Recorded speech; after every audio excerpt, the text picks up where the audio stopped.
నమస్తే, welcome to global 360 TV. నేను సుమాంజలి.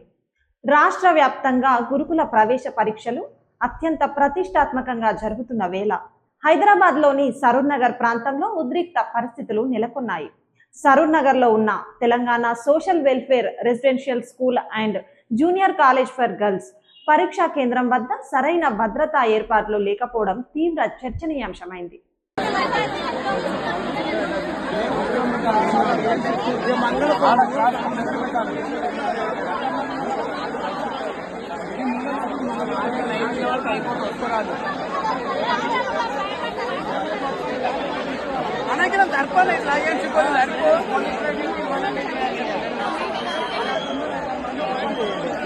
పరీక్షలు ప్రశాంతంగా నిర్వహించాల్సిన సమయంలో కేంద్రం వద్ద పోలీస్ సిబ్బంది కనిపించకపోవడం తల్లిదండ్రుల్లో ఆందోళనకు దారితీసింది. విద్యార్థుల వెనుక వచ్చిన తల్లిదండ్రులు గోడలు దూకి సెంటర్లలోకి వెళ్లే ప్రయత్నం చేస్తున్నారు. ప్రత్యక్ష సాక్షుల ప్రకారం పరీక్షా కేంద్రం వద్ద జనసంద్రం పెరగడంతో పరిస్థితి కాసేపు ఉద్రిక్తంగా మారింది.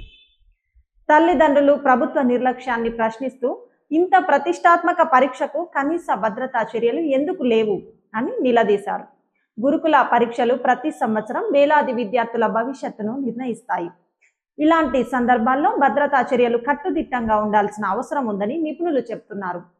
పరీక్షా కేంద్రాల వద్ద సరైన పోలీస్ బందోబస్తు, పేరెంట్స్కు స్పష్టమైన మార్గదర్శకాలు, ట్రాఫిక్ నియంత్రణ వంటి చర్యలు అత్యవసరమని అభిప్రాయాలు వ్యక్తమవుతున్నాయి.